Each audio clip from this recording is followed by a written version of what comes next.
যতনে কাপনা মায়াময় স্বপ্নময় হৰিময় দেখি দূৰ ৰামতি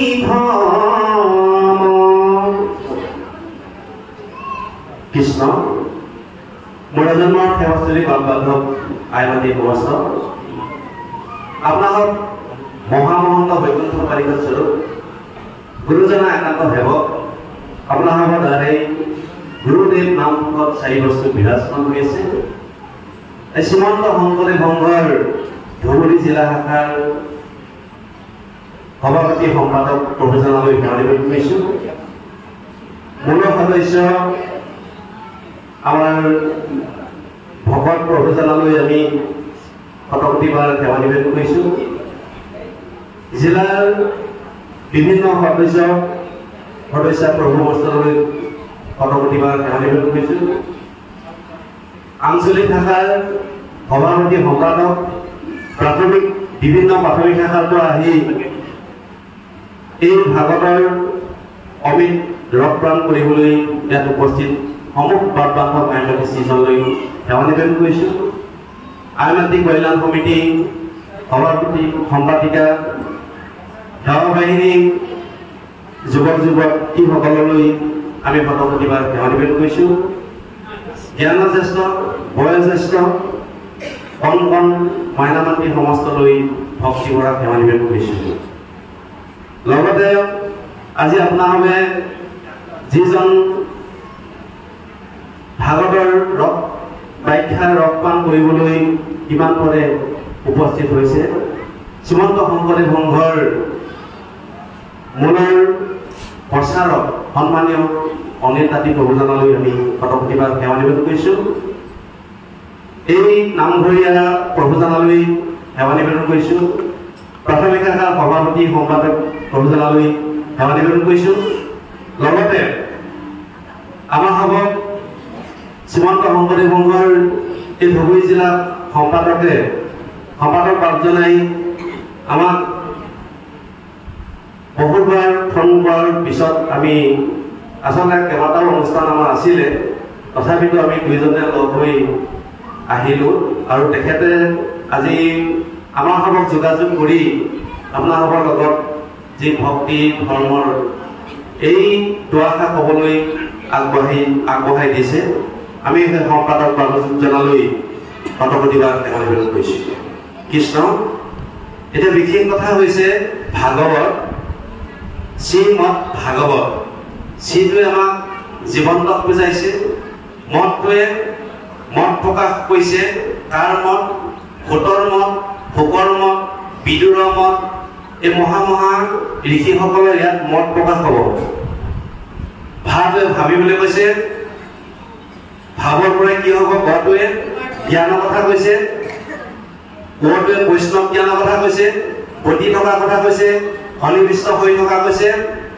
তটোৱে ইয়াত এটা নিশ্চয় তত্ত্ব আছে। 335টা অধ্যায়, 5,54,000 শব্দ, 18,000 শ্লোক, 10টা লক্ষণ, 12টা স্কন্ধ। এই হৈছে শ্ৰীমদ ভাগৱত। আপোনালোকে জানে বৈকুণ্ঠত প্ৰভু নাৰায়ণে ব্ৰহ্মাক 4টা শ্লোকত ভাগৱত দিছিলে। ব্ৰহ্মাই নাৰদক দিলে, নাৰদে ব্যাসক দিলে, ব্যাসে শুকক দিলে, শুকে পৰীক্ষিতক 7 দিন ভাগৱত শুনাইছিল। এতিয়া আমাৰ 11 স্কন্ধৰ কৃষ্ণ উৎসৱ সংবাদৰ পাঠ ভিত্তিত আমি যাবলৈ হ'লে ইয়াত কৃষ্ণ যেতিয়া বৈকুণ্ঠৰ যাবলৈ হৈছে, তেওঁ নিজৰ কৰণীয় যিখিনি কাম সেইখিনি সমাধা কৰি তেওঁ বৈকুণ্ঠলৈ যাব সাজু হৈছে। আৰু সেই কথাটো একমাত্ৰ তেওঁ ভকত, একান্ত ভকত উদ্ধৱে কথাটো জানিছিল যে, আৰু কথাটো জানি তেওঁ কৈছে, হে প্ৰভু, তুমি যে বৈকুণ্ঠলৈ যাবা এই কথাটো মই জানিছোঁ, গতিকে তুমি মোক লগত লৈ যোৱা। এই বুলি কোৱাৰ লগে লগে তেতিয়া প্ৰভু ভগতে কৈছে যে তুমি আমি দুয়ো গ'লে মিলিব অনৰ্থ লুপ্ত হইব জ্ঞান এইটো ভগতিৰ পথ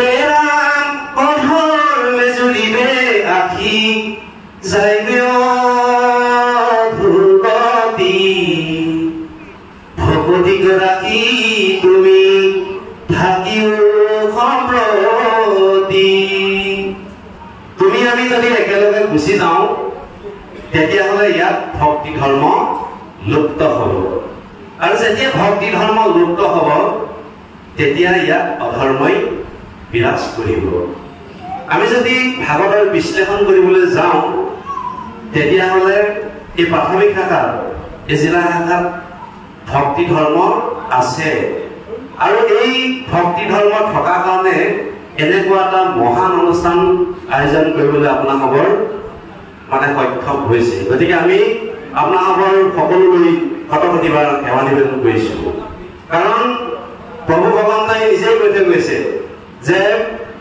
হে উদ্ধৱ তুমি মোৰ গুণশ্ৰৱণ কীৰ্তন প্ৰৱৰ্তাই থাকিবা পিছত ওলাবগৈ কথাখিনি কিন্তু সেই ভগৱন্তৰ যিখিনি বাক্য আজি আখৰে আখৰে পালন হৈছে বুলি আমি ভাবিছোঁ গতিকে আমিও আপোনালোকক দৰ্শন কৰি আমিও নিজকে ধন্য হৈছোঁ কৃষ্ণ এতিয়া কথা হৈছে কি